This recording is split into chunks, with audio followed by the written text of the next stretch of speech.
For years, we have been researching crimes connected to the Grand Haven area and sharing these stories through cemetery tours. Since everyone is staying home at this time, we wanted to bring a small part of our tour to you in the comfort of your own home. This story is from our Wicked Lake Forest Cemetery tour.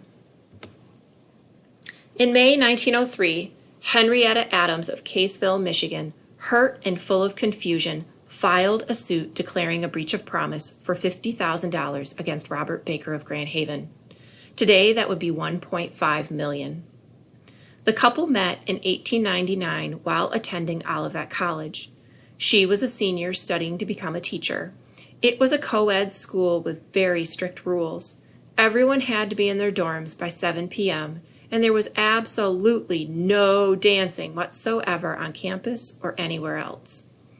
But Henrietta and Robert snuck out after hours all the time, which they called scheming, attending dances until 11 p.m., and sharing a hammock together into the late hours. Henrietta claimed Robert first proposed to her in March 1900.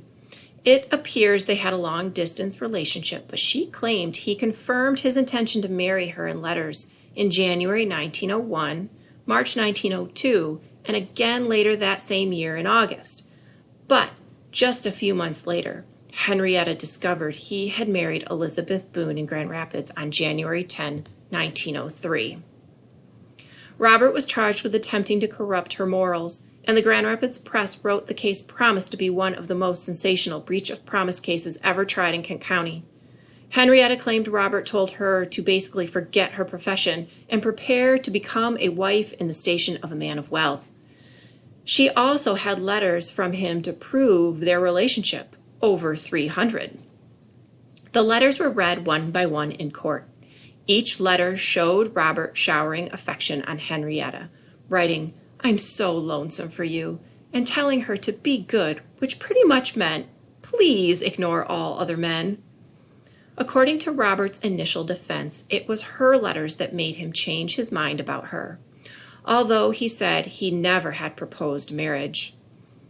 While working in a lumber camp in Minnesota, Robert said he was deprived of the restraints of society, surrounded only by men, and indulged in a correspondence that was very amorous, somewhat promiscuous, and of which he is now ashamed.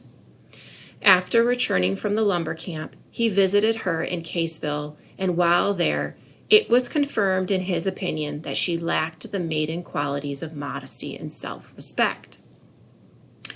According to Henrietta, Robert told her he would ask her father's permission to marry her during his visit. When her father was alone, Henrietta urged Robert to go talk to him, but he told her it was too hard for him to do.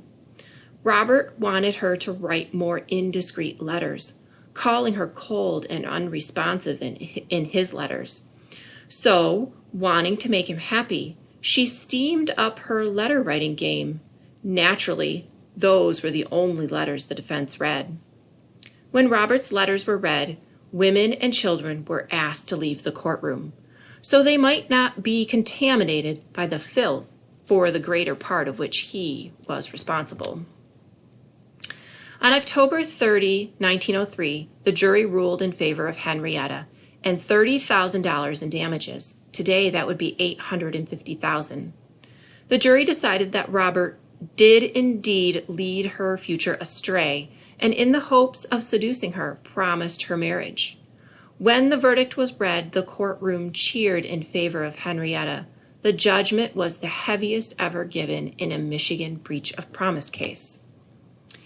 In December 1903, Baker's defense offered $20,000, and Henrietta accepted the reduced verdict.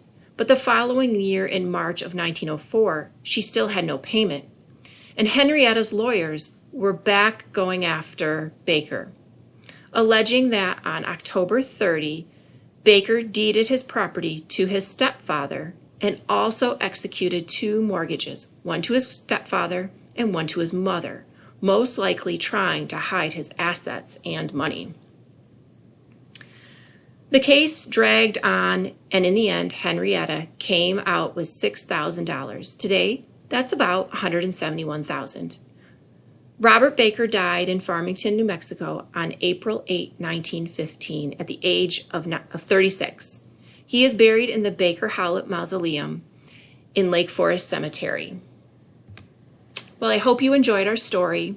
If you'd like more information, you can contact us at Loudoun District Library or use our website, loudonlibrary.org. Thank you.